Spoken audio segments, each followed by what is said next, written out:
All right, we're going to get started. If you're in the hallway and want to come join us, please do. Again, I think everyone was here before, but I'm Claire Powell. I'm the city manager of Lewisville, Texas. Hearing Coach Odell just recently, it's funny. I've been talking with my assistant city managers on an informal basis about how do we encapsulate what it means to be Lewisville, because we don't want to be anyone else. Like, what is intrinsically Lewisville, right? And so some of the words we were tossing around were grit, hardworking, and authentic, and these were all words that Coach Odell used. So I feel like we're on the right path. I don't know what it is, but I'm like, I think we're on the right path. But our next speaker, he also used a word, and he doesn't know that it just stuck with me. But I've known Paris for quite a bit of time now. I think probably 12 years. And Paris, we constantly go back to Paris to help us with some of our planning initiatives. He came up with our transit-oriented development and Old Town plan and did the update as well. And I remember the first time he started drawing pictures or kind of giving the vision for what Old Town should be, I thought to myself, this guy is really making it hard. I could never get this done. And now I'm looking at some of the things we're building, and they actually reflect exactly some of the pictures that he put on as kind of like what we could one day be.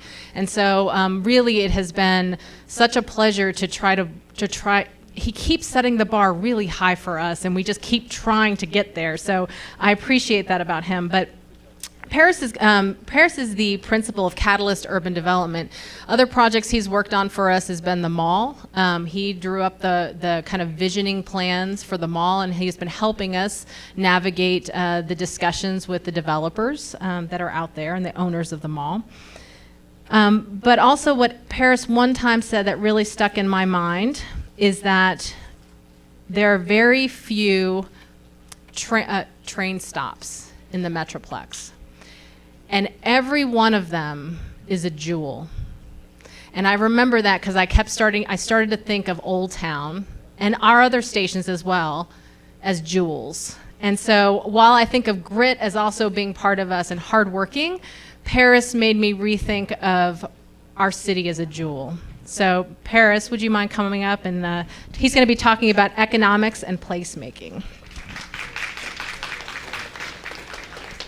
Thank you, Claire. That was a very kind introduction, and you all are way above the bar. You're in the Olympics, so this is excellent. Nice to see everyone.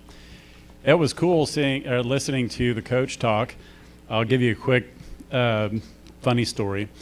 In 1988, I was at the University of Hawaii summer school, and there was this guy, big stack guy, that was my roommate, and he was the quarterback for the Mean Green.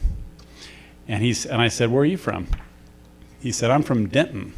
He said, you've never heard of it. Like, you're from California, you've never heard of Denton. Well, my father was the director of the Jazz Studies program up at North Texas, the vocal program.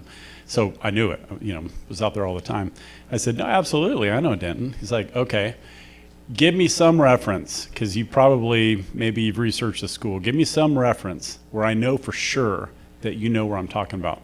I said, well, halfway between Dallas and Denton is a city called Lewisville, and they have a big tower that says Fighting Farmers. He's like, okay, done, we're good. I didn't know you knew it. Anyway, well, I appreciate you all being here. This is a great event. Obviously, I like seeing all the dots and stickers out there. That means progress is being made. So I was asked to talk about economics and placemaking. So how many planners do we have in the room? Okay. Well, I'm going to talk about that. I'm going to talk about some other things too. Try and raise the bar, get it up there even higher, so Claire can keep doing world affecting feats of planning and city managerdom, if that's the right word. So I will tell you that I'm going to talk kind of three basic things, what I would call kind of market changes, talk about the experience of a city, and then ultimately, how does a city run? It runs off of generating taxes. That's the revenue, obviously, that makes a city work. Well, there's a ton that goes into that, and there's places that do a good job in creating and maintaining and elevating a tax base, and there's other places that don't. Is this better, Richard? Can you hear me? Okay. I don't want to blow your ears out, so the way I look at it is, if you're appealing to investment and you have good planning tactics, that results in a good, strong city return. So the starting point, there's an urban studies theorist, for those of you non-planners in the room, named Richard Florida. I like his work. He's been around for a long time. But what he's saying in terms of where things are today, post-COVID, is that in this economy, competitive advantage is shifted to those cities and regions that can generate, retain, and attract the best talent. That's the starting point. So if we do that, they're investing money, they're buying homes, they're investing in businesses, they're going to restaurants, they've got pride in what they're doing and authorship in that. You have a good community, things are rosy. So it really does start with jobs and talent. From my perspective, where placemaking comes into being here, is that all those good things can happen, but if it's in a terrible physical plant, like the city is pretty ugly, the buildings aren't coming together well, the landscape isn't properly kept, it's just not a nice physical place, you're not going to retain who you attracted in the first place for very long. So what I found, both as a real estate investor, a developer, but also a planner, is that the stuff that I've worked on that was fortunate enough to have that level of scrutiny and design and placemaking generally is about 10 to 30% more in value. It generally retains people up to like 60, sometimes 80% more than its competitors, because it's a nice place to be. And interestingly, there's not a lot of nice places to be. And that concept applies to a city too. There can be nice neighborhoods, but if you're driving through, I grew up in Los Angeles. Los Angeles, a lot of people think that our region is evolving into that, outside of culture, outside of mountains, outside of oceans. But when you drive through LA, the region, you don't know when you cross from Anaheim into the next city, you have no idea. You do know when you're at Disneyland, and I know that Disneyland is in Anaheim, and Disneyland is a nice place for some people. So that it's kind of a city of districts, right? Well, DFW is sort of like that a little bit. And I think the more that Lewisville can make itself known as a place, not just if you're driving through, you might see a sign on the road, but when you're in Lewisville, the more we're going to be able to attract talent, the more we're going to be able to have, the investment that comes with that and the sense of pride, ownership, identity, et cetera, that follows. That's why placemaking is important. So what are people looking for all over the world at this point in this new post-COVID economy? This is through my crystal ball, but it's based on a lot of research and thinking about it. Clearly, people are looking for places that have a strong identity, where what is called the public realm, that's the space between the buildings, it's the overall sense of the place, is celebrated. That's where the kind of interaction occurs when you're not in the retail establishment and you're outside of it, or if you're not at church and you're outside of it, if you're not in any building and you're outside. Are you outside of community? Of course not. You're still in the community. Well, the way that we put real estate together, a lot of times it doesn't feel that way. You're in a parking lot, there's a building over there, you go in and that's where you commune, that's where you hang out. And yet we take vacations to places where that's not the case. We take vacations to places where when you're outside walking around the buildings, you almost don't even want to go in the buildings because it's so cool. So that's placemaking at its core from a physical standpoint, and it has great economic benefits. So that public realm being celebrated, definitely something to think about in this plan. So the other, and these are all images of places that I've worked on around the world. So, when we were working on Legacy West, there was a big sense on creating a center of activity, a blend of uses that creates activity in the daytime into the nighttime. And it's a true center of community. People come there from elsewhere to do stuff, to live there, work there, shop, hang out, so forth and so on. And it was designed to do so. So a mix of uses in centers within the community becomes something that people are looking for. That's one reason why Toyota moved its North American headquarters right there, believe it or not, is exactly that. You talk to those folks, that's what they were looking for. Go to the other side of the toll road, and the Shops of Legacy. That was back in the day, but that's where the big emphasis in that situation was to create a place within the middle of a giant office park. Okay, didn't look like it does today. It was a bunch of fields with big corporate buildings going around it. That's all it was. It was a big business park, and they knew themselves for having superior quality, maximum flexibility. That's what was on their brochure, which is not about people wanting to work there, who are getting out of UT or any other college or in the area, moving here from somewhere. That's not very exciting. So the idea was to create places that were engaging, that had a sense of community to them, that were exciting. And of course that led to the project that you saw a second ago. People are also looking for an alternative to the way that we deliver real estate, typically speaking. A lot of Lewisville was developed as subdivisions back in the 60s, 70s, 80s. And so now we're in the great situation of renovating the house. And we all know that renovating is a lot more difficult, a lot more expensive than building it from scratch. But it takes a lot of intellectual expertise and design and passion and leadership to do it. And that means that we're going to have to be planting seeds within the overall pattern of Lewisville that are different than something that was built in the 70s and 80s that stands out. So what we did with the town of Addison, if you've been to their town center, Addison Circle, and one of the reasons it's been successful is that it provides a contrast. And people like that contrast, and people like living there and working there as a result. Also important, what people are looking for, especially post-COVID, are workplaces that are connected, they're creative, they're innovative. It feels like you're going to go to work with people and it's going to elevate your game. And by the way, it's more than just sitting at the computer, because you can do that at your house. And what we learned during the COVID exercise is a lot of us can sit in our house and do work. But what we're realizing is that some of the innovation that the new economy is based on doesn't necessarily happen when you're just doing it through Teams calls and stuff like that. So everyone's trying to get people to come back to work, but we're competing with your home. When you're in your home, you can sit in your shorts, you can go to the fridge, you can grab food anytime you want to, you might have a game on the side, nobody's whispering at you, it's very convenient. So because of that, employers and cities have a role in this too, understand that the workplace is not the old office building from back in the day. That's old economy. That's not happening anymore. Now it's very engaging. It's cool. You feel good about yourself. It elevates and expands your own brand, your personal brand about, or at least it expands and reinforces what you believe you mean to the world and why you're going to work. It gets a lot more heady if you get what I'm saying.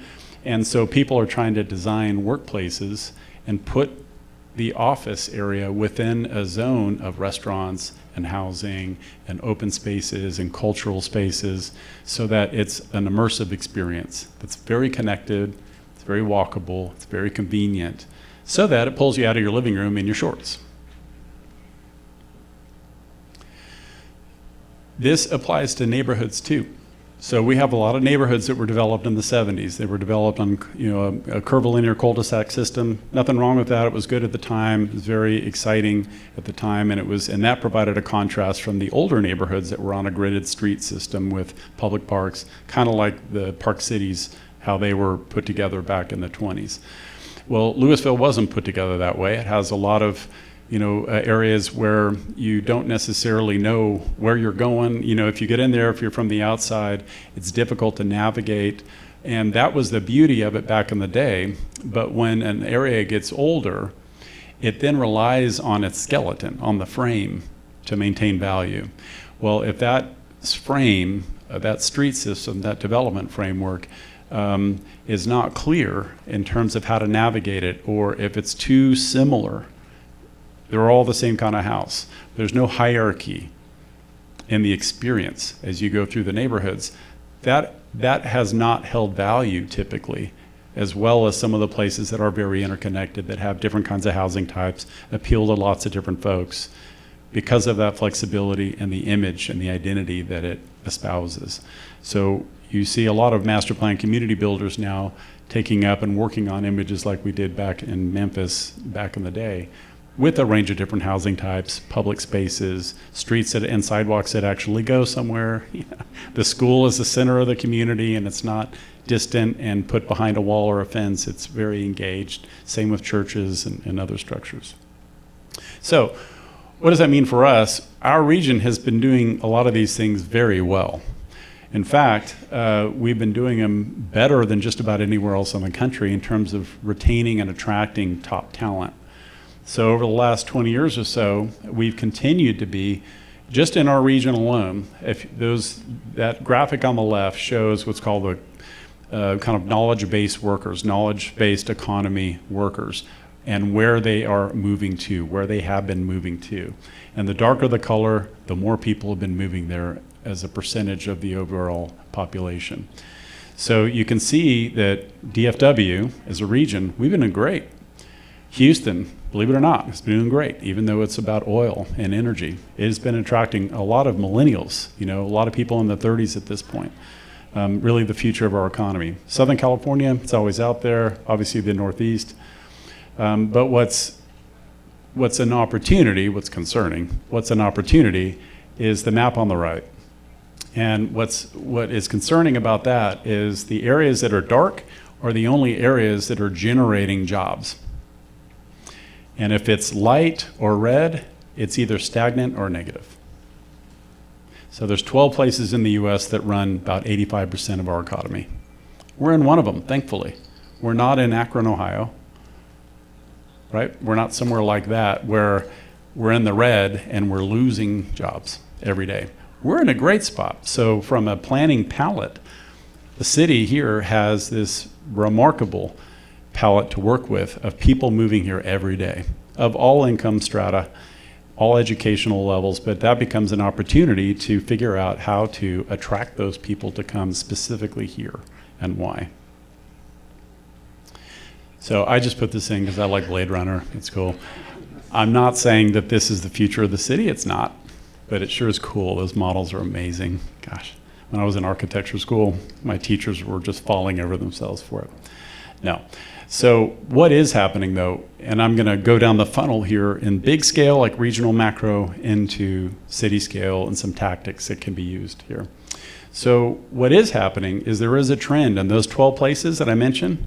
The trend is that we're becoming mega cities. What I mean by that, it's not one municipal government, it's a region. It's all of DFW.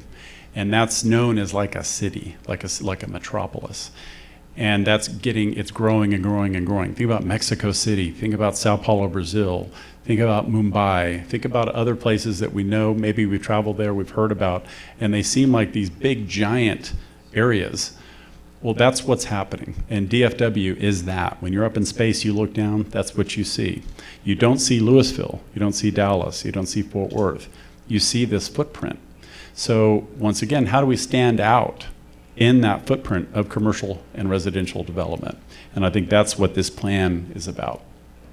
But clearly there's a trend in the US and out of the US where we continue to see it. Even with COVID, people talk about leaving the cities and going to rural areas. 95% of that movement was within 100 miles of a major metropolis because of jobs. So this is super plannerly, but here we are. I can't help it, I'm a planner. So what these are diagrams of how regions like ours evolve over time. And we're kind of in the second one right now, along with Houston, maybe a little bit of Austin. But they start out where we have a clear downtown, we have suburbs. We go in and out for work. And other than service jobs, that's what happens. And that's how we were through the 70s. Well, now we've got other job centers. Lewisville is one of those. We have a lot of jobs here. They may not be in dense settings, they may be dispersed, and they may have a lot to do with the airport, and that's all good, but we do have employment and there are services that build up around it. Ultimately, what they say, or maybe what good planning is that it evolves into a polycentric, a multiple node region with a lot of downtowns, essentially. And each one of those downtowns is a place to go hang out, do things, be entertained, live, work, shop, etc. And so the thought is, well, how does Lewisville, it already is an employment center within DFW. How can it be identified as such? Think about Las Colinas. There's probably the same number of jobs. I don't know this for sure, Claire, you probably do, but there's probably the same number of jobs in Lewisville as there are in Las Colinas, I'm guessing. But Las Colinas is distinct. You know where it is. It's a district. They have other things that are going on. Whether you like it or not, it's like clear, you understand it. And when someone flies over from Seoul, Korea, they'll say, I want to see Las Colinas. I've heard of this place. Well, it's how do we make them say, I want to see Lewisville. I want to see the center of Lewisville. Because I've heard about these cool things that are going on. And the blend of uses and the human capital that's invested in that area and the returns that the community is getting through that investment. So I think that's what that's about. So what's funny is, look at it. This is how we arrived. This is where we were. We started out on the left in that, in that prior slide. We had Dallas, we had Fort Worth, we had the town of Denton. We had suburbs like Lewisville that evolved over time, and Garland, Arlington, they kind of did their thing because of World War II. And but it still was pretty much a hub and spoke, and we came in from the suburbs into downtown. Well, now you look at it, we have a lot of different employment centers. It's a little bit more like Southern California, not as dense. They're about 2.5 times as dense as we are in terms of people per acre, but we're headed in that direction. So out in the Los Angeles area, they don't talk about downtown. They don't talk about suburbs. They don't talk about that. What they talk about is dense sprawl, and that's the challenge that they're working on. So hopefully we can make some good decisions here where we don't have that. And we're avoiding some of the traffic ills that they have, because we have centers with employment and housing, and we have proper density that supports restaurants and things like that, so that we don't have to drive all over God's creation to get your dry cleaning. That it all happens within Lewisville. It can be sustainable in that sense. This is a fun fact, but if you look at the almost 4 million people it's starting in 2010 through 2040 that are moving to this region, it's about 500-600 people a day. We're still actually ahead of pace. Last time I checked, 500-600 people a day. That's amazing. Think about that. It's more people in this whole building probably right now got here today. Well, when you look at that population, that is more than the 8 largest cities in DFW combined in a fairly short period of time. What I find fascinating about that is when you outline all of those cities at the same densities that they built out at. This is a map of DFW if you're looking down from space, and that red dashed line it reflects that population built out at the same density. It's a massive area. So when we have a governor that says we're not building any more public highways, that's not going to happen. There's going to have to, it's either going to bounce off and go to Albuquerque and Austin and other places, or we're going to figure out in Lewisville how we're going to grab more than our share of good quality, talented people. And how do we do that? How do we do that? And especially since we're basically built out. I mean, we're surrounded by developed areas around us. It's renovation. Well, I think, I like looking around and seeing different places, and it's interesting to compare and contrast DFW, for instance, to Denver, or I talked about Los Angeles earlier. You look at a place like Boulder, Colorado. Have you ever been to Boulder? Anyone ever been there? Did it scare you? Did you run out of there screaming because you felt like you were in the middle of Manhattan? Yeah, I don't either. It kind of felt normal. Well, it's actually about 6 times denser, more denser, whatever word is, than we are. It's 6 people per acre. Dallas is about 1 person per acre, as I recall. I'm probably off by some decimals, but you get the sense.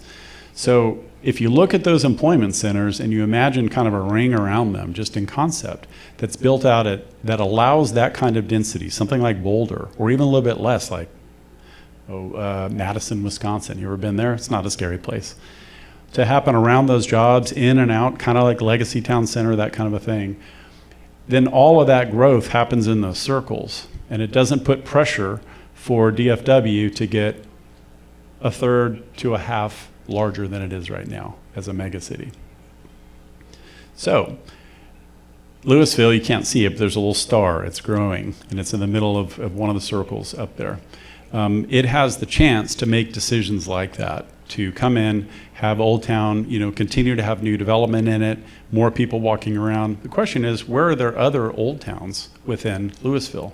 Where are there other places where investment can happen with a little more density than what's happening and what has happened historically in the single-family neighborhoods? So the third part in here is tax generation. I'm going to talk about some tactics here. So we are in a really interesting time right now.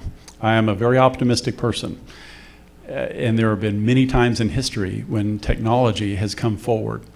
I was recently in a place where there was a big revolt in the 1880s because there was a machine that came in and took people's jobs because they were reaping wheat, and it was a machine that was reaping.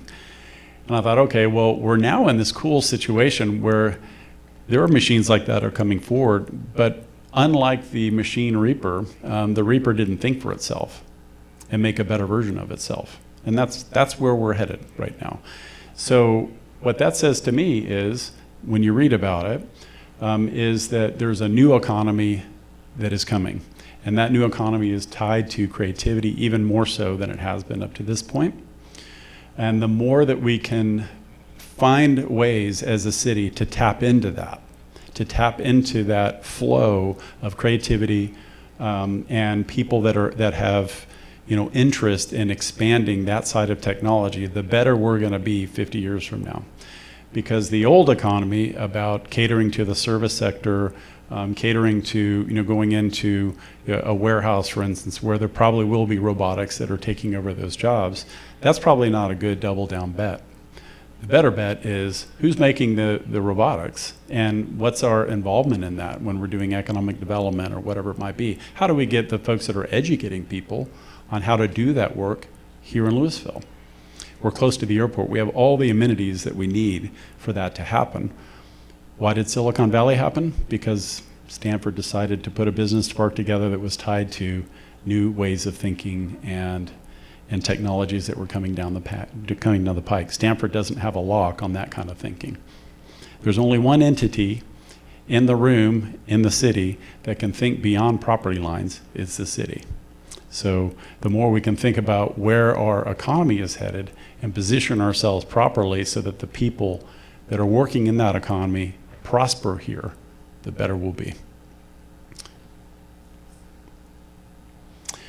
The last point, and this puts Claire in a huge hot seat, sorry, but I believe that we're coming into a really exciting time, but it's going to be the most competitive time we've ever seen amongst cities to attract talent, to attract investment.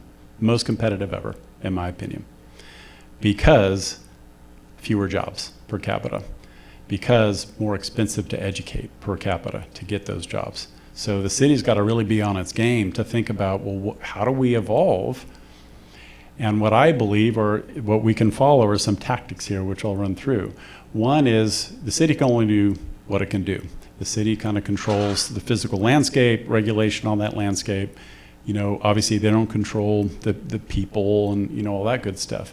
But if they do think about the city as a collection of neighborhoods that are walkable, that have a human walkable scale to it, usually about 10-minute walk, and you think that every one of those neighborhoods, there should be something cool in that neighborhood. So it's not a big, huge subdivision that keeps going forever, and there's not even a school or a church in it. There's nothing like that. Maybe there's a park, but the park is just very simple. There's not any programming. There's a great parks department here that thinks through those kinds of things, which that wouldn't happen here, but in other communities that happens.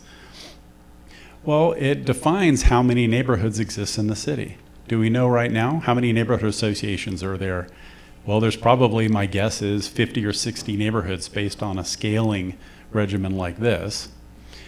There's probably not 50 or 60 neighborhood associations to start. And there's probably not 50 or 60 centers of neighborhood.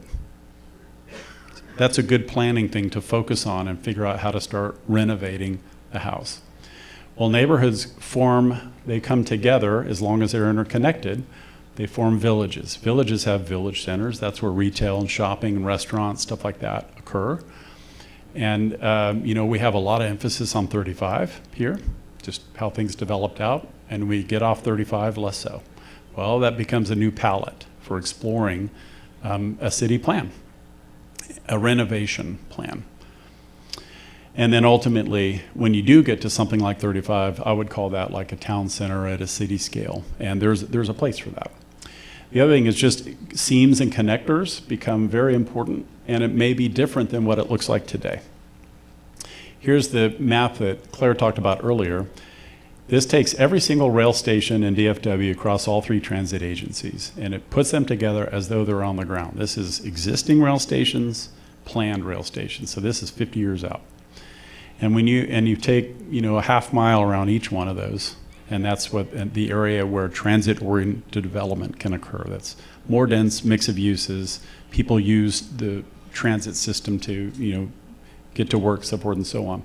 When you add all that up, it's less than 2% of the footprint of DFW. It's a very small area, even though it's one of the largest transit systems in the country. It's a very small area. So her point earlier about how it's special to have those, it is special. And I would say in their dealings, and they're great in dealing with the transit agencies, the system is in place. Now it comes down to making sure that when you get on or off the train, that last mile inconvenience is taken care of. We have the technology for it. It's called Uber, rideshare. Imagine applying technology so that an AI-enhanced technology, you're on the train, when you buy your ticket, I'm going from my house to wherever I'm going.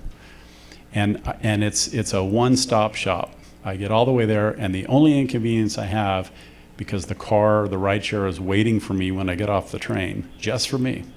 And I walk over, and I have to walk for about 10 seconds. That's the only inconvenience I have to get from point A to Z. How many more people would use it? Another important tactic in creating an environment that allows creativity to flourish, that allows people to want to come because they're proud of their community, even more so than we are here. That's to make nature more relevant, more connected to our day-to-day existence. We have one of the largest green areas in all of Texas. That's public. We call it the dam breach zone, and the last plan put together put a big emphasis on that. And I think there's been some really good work that's happened since then. But can I don't know if you all have been on the Katy Trail down in Uptown Dallas. It's incredible the amount of people that use it, and they love it. I remember before and after, it's made a huge difference. It's one of the reasons why Uptown continues to maintain value. And the properties that are on the Katy Trail, by and large, have higher value than those that aren't. Something to think about. It's where is nature? Where is connection through nature? How do I get access to that when I'm living in Lewisville in a meaningful way? The other is what I touched on earlier, and that is take a hard look at existing neighborhoods. What's the nature of the housing stock? The city doesn't own any of that. Residents do. But the city does look at regulation. They do interface with the development marketplace, the builder marketplace. What kinds of housing are we missing?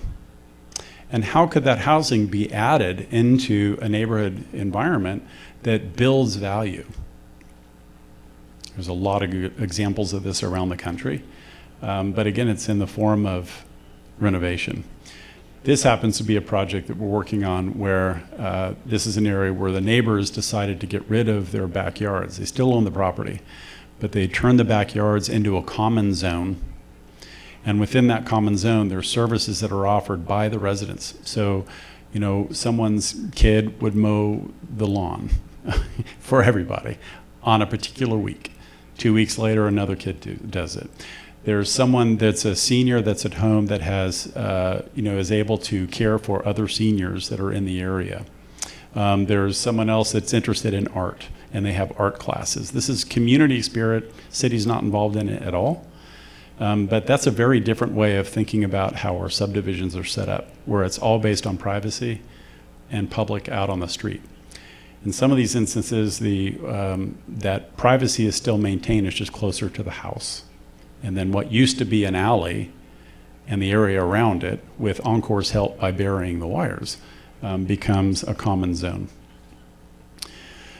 Another tactic here is, especially in the context of what I talked about earlier from a technology standpoint, is to really double down on small business. I believe that with the advent of new technologies, it's going to only even further expand small business potential. You don't have to be tied to a big company anymore when you're enhanced by AI. You can do a lot of stuff that you didn't have to. I have a friend that used to have 25 people. He's in research. He's now down to 5, and he's doing 3 times the volume of what he had been doing. That's incredible. He's a small business. Before, I wouldn't have characterized him as a small business. That needed a full office space, 10,000 feet. Now he's down to, I don't know, 3,000 feet, something like that. That fits in Old Town easy, for instance. Well, how cool would that be to have that kind of an emphasis in Old Town or the other Old Town-like clusters within the city, wherever they are, to have that kind of focus. And everyone sees that the doors for small business are open in Lewisville. And if you set up shop in one of those specific zones, you get something. You get some kind of credit. You get some kind of amenity. You get some kind of incentive, maybe, to come there. It's the only place you get it in town. Well, does someone decide to pick up shop in Colleyville that has a small business right now and then move to Lewisville? I would think about that. If it helped my operating expenses to go down, once I got here, I saw the community is way better than what I had there, I would think about that. But that doesn't happen without an emphasis on small business. And then finally, which is why I was asked to come, is an emphasis on placemaking. So the reason why I didn't talk about a lot of design stuff, although to me design is everything, you can make the prettiest, coolest, most engaging environment ever. But if the people aren't energized to use it, or if they can't afford it, if they can't find a way to live or work there, it's irrelevant. It's a failure. So there's a lot of other things. This is called the Project for Public Spaces. It's a pretty cool organization. You can go online, look at their stuff. But they define place in ways that I typically haven't. Place is programming, it's security, it's affordability, it's urban design, it's art, it's business, it's governance, it's everything working well so that that place can be good. So I personally believe, and I like Europe. You all been to Europe, different places, super cool, neat places to go travel, etc. They are not and have not been doing nearly as well as us collectively in our country or here since COVID, nowhere near. And I think it's because even though their place is good, some of these other things have kind of fallen off the map for them. It's not as an efficient and not as an engaging place to run a business. It's much more difficult, so forth and so on. So we have all that going for us right now. We just need to renovate our house a little bit. So I don't find that as daunting as having to redo a whole culture. Like we're not there. So we have a lot of good stuff going, and that's what I had for you. So I'll just leave you with, I do believe in local control. I think that cities, amongst any agency, have the most ability to change and control in a positive sense our destiny. And exercises like this are how to do it. With that, we'll take some questions from you.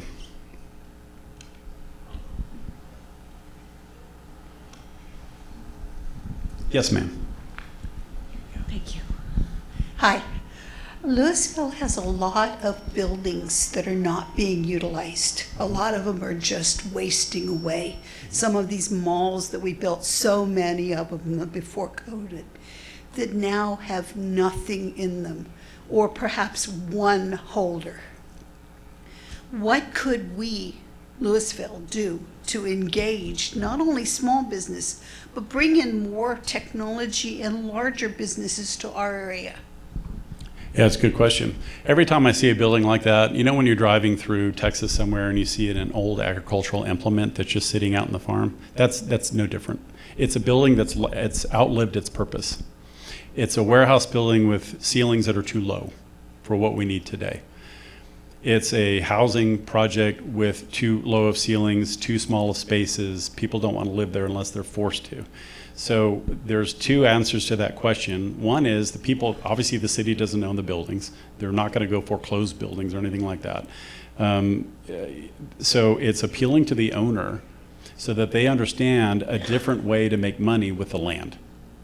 the building's got to go away, or the building gets transformed into something that we haven't thought of yet, and it's thinking through programming about what could that building be used for, because the good news is the spigot continues to be on. That talent comes here every day, 500-600 people every day into DFW. So it's how to direct them into and energize places like that. And so where it gets complicated is when you have multi-million-dollar facilities, like old office buildings that are $20 million buildings, and they might be valued for $3 million today. And that's all over us, all around us, actually. The mall is a great example of that. You have an owner that sees that they have an amazing amount of property and a great location in the Metroplex, but unfortunately the engine that makes cash flow that's sitting on that isn't operating anymore the way that it used to in the 80s or in the 90s. So they're trying to figure out, with the city's help, programming on what else it could be and how to renovate it. But that's it. We're beyond the part where the market takes care of it. We're beyond that. It needs further assistance. If you want to see a good example of that, I say good in a weird way, is Detroit. Detroit doesn't have the spigot on that we do. So imagine if we're losing jobs every year. That's Detroit. They have buildings all over the place that are old school. They're irrelevant in today's economy. As for technology, I think higher education plays a role in that. We're right down the road from UTD. UTA's got good stuff going on. UNT has good stuff going on. It's reaching out, seeing how the city can be even more relevant to them as a place to experiment, whatever those experiments might be, in terms of different kinds of uses coming in. I would be all over that kind of stuff. Yes, ma'am. If you were to personally redevelop the Surge Mall and the land around it, what would you put in that space? I think everybody heard me, yeah? We'll capture it for the report. There's inside baseball here because I've worked with the city on some plans for that. But Okay. Well, the question was, he wanted me to Yeah. say it in the microphone. If you were to personally redevelop Vista Ridge Mall and the land around it, what would you put there?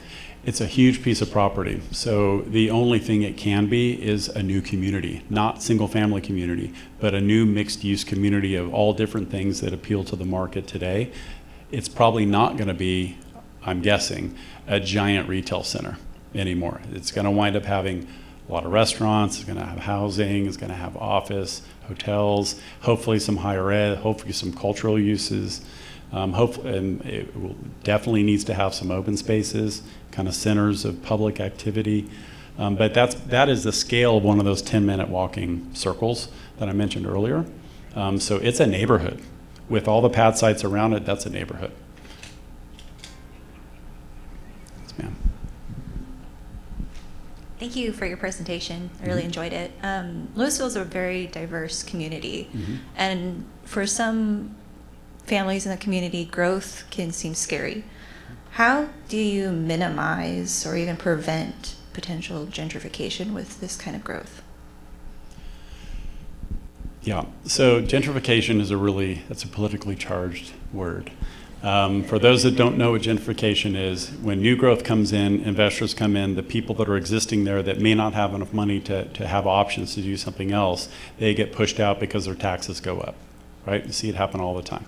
I don't know what the percentage of rental owners or renter households are. I haven't looked at that recently here, but I think it's higher than maybe some of the communities around us. So the good news to start is you don't have as much true gentrification in terms of home ownership being lost.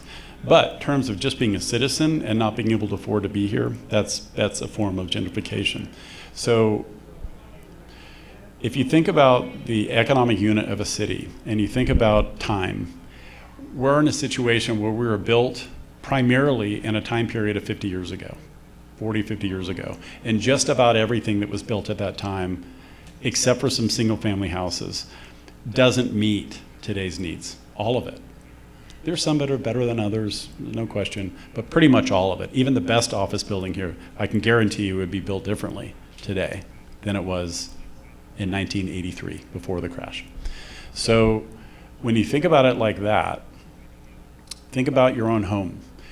if your house was built 100 years ago and it's starting to decay, fall apart, the rooms are too small, the closets aren't big enough, it has no technology, it doesn't have any AC, you've got to renovate it. You have to bring new investment into it. You don't have a choice. So if you're going to be relevant, and if you want to sell it at some point, you have to make improvements to be able to bring it up to standard. That's where the city's at. It has to have new investment to live and prosper. It has to. So I don't think gentrification applies. What applies more to me is how do you create opportunities for those that exist here to continue to be here? So it's not saying our goal is to be Highland Park, and we're going to only accept homes that come in from $1 million up. That's it. And we're going to have a great policy like Heath, and we're going to be at a minimum of a half acre, more likely an acre. That for sure pushes everyone out. No one's saying that at the city. But that is an example of a policy that would be not a good policy.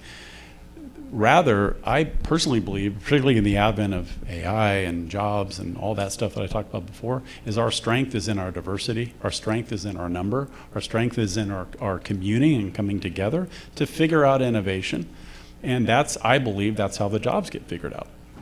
So without having the whole range of everybody together in a safe environment, that innovation won't happen if we're clustered by economy, if we're clustered by what we make, stuff like that. So the more inclusive we are and connected as a community, I believe the more creative it becomes.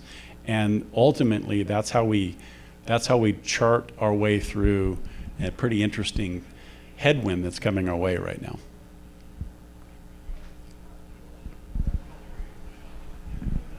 Hi, thank you. Your presentation was great, but I know you talked about a bit how we're very prosperous in our job industry, but how will the incorporation of AI affect those current jobs? Because you said you went from 30 to 5 people. Won't that be affecting the working class? Yeah, absolutely. Well, there's no question. And people that know way more about it than I do say that it's 30 to 50% of jobs in like 20 to 30 years. Now, what they're not saying is, remember in 2005 or 6 when the iPhone came out, and there's a thing now that we all know says app. We all know what that is. You know how many jobs just that one word generated in the world? I couldn't even count that high. So we don't know what's going to happen. We don't know the jobs that are going to come. But what I do know is that if we're in an environment that needs to be renovated, isn't connected, isn't pleasing to attract new talent, which then brings investment, that those jobs are going to happen. They're just not going to happen here. So the net effect, I don't know. I think it's going to be net in the other direction. I think it's going to be net positive. I think it's going to be net negative.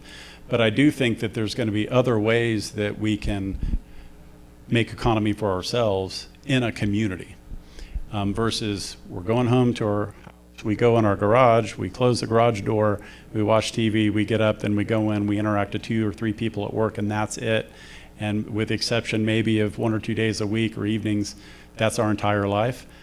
That probably starts to change in order to create new potential, I believe. To get that innovation and creativity, people thinking, oh, I've got a really good skill. I hadn't even thought about it. Thanks for bringing that up. Start working on something. Now AI is working in my favor because it's getting my product out to the world.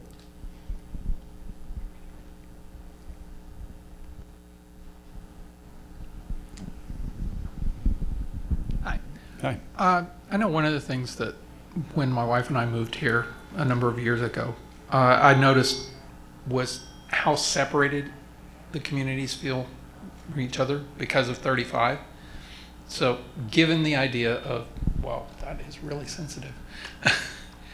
Given the idea of creating little neighborhood communities, what are some good options for us to connect across that big 35 corridor that we've got that's separating our communities? Yeah, that's a good question. I always think about it like both the worst and best thing that ever happened to Lewisville was 35. It's phenomenal. It's an interstate. It brings so much visibility into businesses. It brings access in. It's phenomenal. But it's also a big divide. And no one's they just spent all this money redoing it again. Obviously, that doesn't go underground. You know, that's billions of dollars every foot. So it is what it is. So the way I would look at it is I wouldn't be necessarily focused on the sense of Lewisville being a contiguous municipal boundary and that being one identity. It's a collection, just like at a regional scale, it's a collection of communities. It's a collection of neighborhoods on both the east and the west side. And then you have cultural and community organizations like the school district and others that bring your community pride together across that chasm of 35. It's a physical structure that's now, I don't know how wide, 15 lanes? I don't know what it is. But we're not getting over that. So it's how do we make it equally good on both sides by going through some of the tactics that I mentioned earlier and have this great collection of communities that association of communities is called Lewisville.